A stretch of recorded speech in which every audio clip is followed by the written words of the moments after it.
வணக்கம் நண்பர்களே, நான் தான் உங்கள் செல்லத்தங்கையாக பேசுகிறேன். தினம் ஒரு குட்டி கதைகளோடு உங்களை சந்திக்கிறதுல ரொம்ப சந்தோஷமாக இருக்குது. இன்றைக்கி என்ன குட்டி கதைன்னு பார்த்தீங்கன்னா, ஒரு ஃபேமிலி டாக்டர் இருந்தார். இந்த ஃபேமிலியில் யாருக்காச்சும் உடம்புக்கு சரியில்லைன்னா அந்த டாக்டரை போய் பார்ப்பாங்க. அவரும் ஊசி போட்டு மருந்து மாத்திரைகள் கொடுப்பாரு. அதை இவங்க சாப்பிடுவாங்க. அடுத்த நாள் சரியாயிடும். இந்த டாக்டரு அவர் குடும்பத்தோட வெளியூர் போக வேண்டிய ஒரு சூழ்நிலை. அவர் வெளியூர் போயிட்டார். இந்த சமயத்தில் இந்த ஃபேமிலியில் ஒருத்தருக்கு காய்ச்சல் வந்துருச்சு. காய்ச்சல் வந்தவுடனே நம்ம ஃபேமிலி டாக்டர் இல்லை, ஊருக்கு போயிருக்காரு. அதனால் வேறு டாக்டர்கிட்ட பார்க்கலாம்னு சொல்லி வேறு ஒரு டாக்டர்கிட்ட இந்த காய்ச்சலுக்கு போய் பார்க்குறாங்க. அவர்கிட்ட போய் இந்த விவரத்தையும் சொல்கிறாங்க. இந்த மாதிரி எங்கள் ஃபேமிலி டாக்டர் ஊருக்கு போயிட்டார், அவர் ரொம்ப கவனித்து பார்ப்பாரு, நாங்கள் அவங்கக்கிட்ட தான் எப்போவுமே பார்ப்போம்.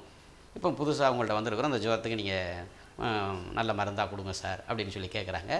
அவரும் அப்போ புதுசாக ஒரு கஸ்டமர் நம்மள்கிட்ட வந்திருக்கிறாங்க, அதனால் அவருக்கு நல்லா கவனித்து பார்க்கணும்னு சொல்லி நல்ல மருந்தாகவே எழுதி ஊசி போட்டு மருந்து மாத்திரை கொடுத்து விட்றாரு. அவங்க போய் சாப்பிட்றாங்க. ஆனால் ஜுரம் நிற்கலை. ஒருவேளை டெங்கு காய்ச்சலாக இருக்குமோ அப்படிங்கிற அளவுக்கு அவங்களுக்கு பயம் வந்துடுது. ஒரு வார காலம் போனவுடனே அவங்களுடைய ஃபேமிலி டாக்டர் திரும்ப வந்துட்டார். அந்த டாக்டரை பார்க்க போகிறாங்க. ஜுரம் நிற்கலை.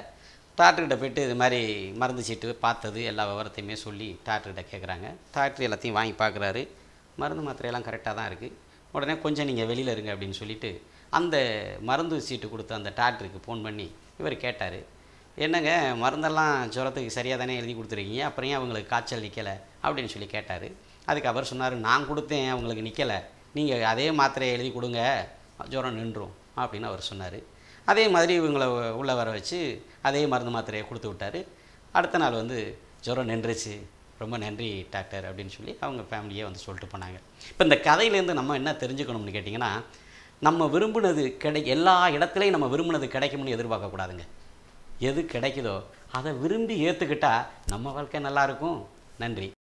என்னங்க, நம்ம திரைப்பட இயக்குனர் செல்லத்தங்கையா சாரோட குட்டி கதைகள் பிடிச்சிருந்தனா லைக் பண்ணுங்க, ரொம்ப பிடிச்சிருக்கா ஷேர் பண்ணுங்க. தொடர்ந்து இதே மாதிரி குட்டி கதைகள் கேட்கணும் அப்படின்னு ஆசைப்பட்டீங்கன்னா சப்ஸ்கிரைப் பண்ணுங்க.